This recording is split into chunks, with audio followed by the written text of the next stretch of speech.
turners. Actually, I gotta start saying woodworkers. I finally accomplished what I've been trying for a year.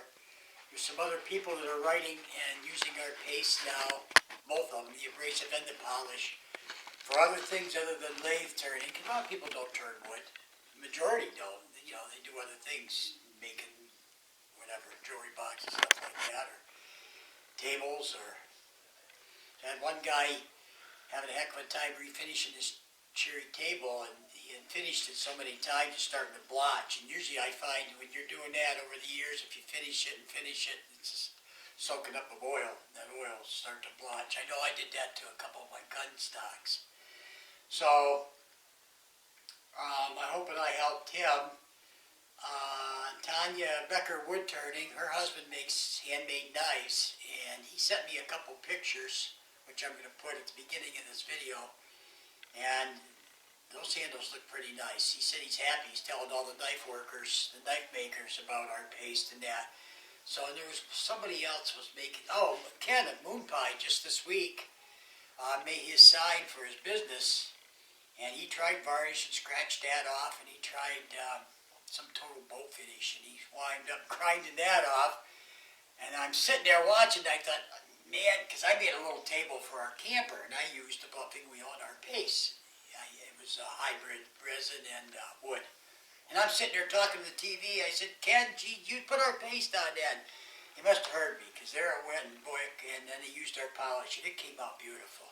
So there's a good other reason. So it's woodworkers from now on, I guess. So that's a good thing, because we could stand to branch out and get busier.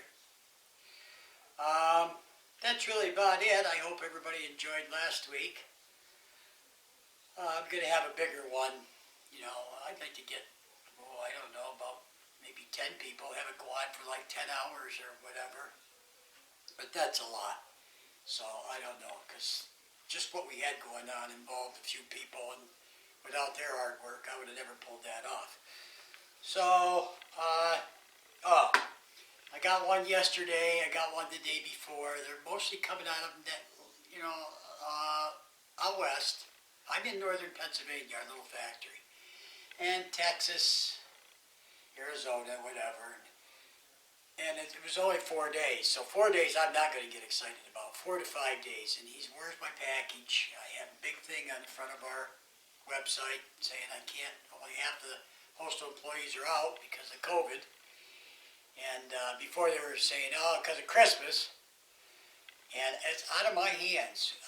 He managed to look up the tracking number, and I can't tell any more than what the customer can. They're not gonna, and even the post office. I went down to the post office. They said, how about this? They said, you know as much as we do.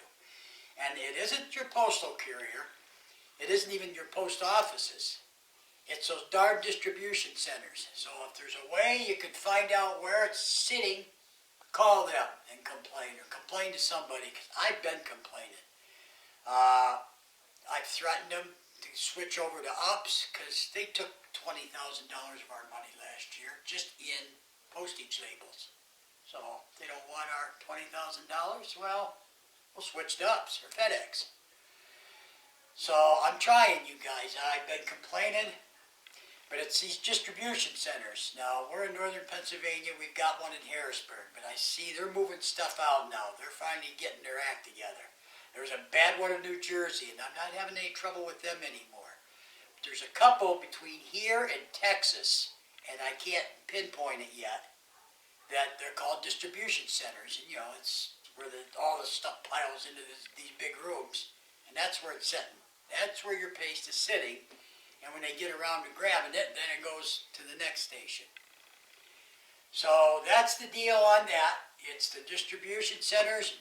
Mostly, it's halfway from between here and where it's going out west, or it's closer to, let's say, the Texas, wherever it's going. It's closer to, the distribution center is closer to Texas, and that's where it's sitting.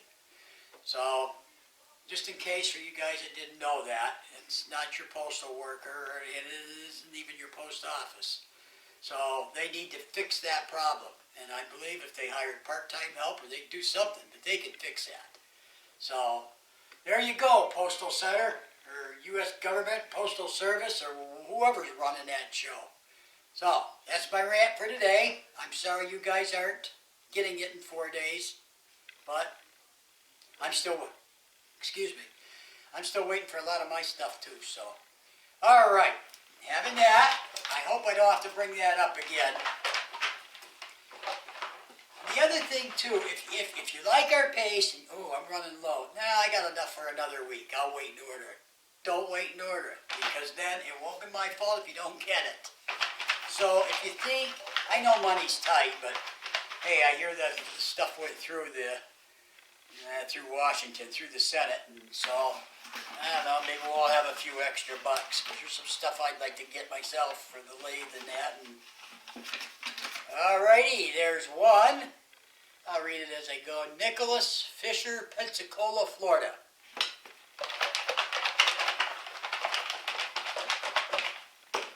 And the next one is...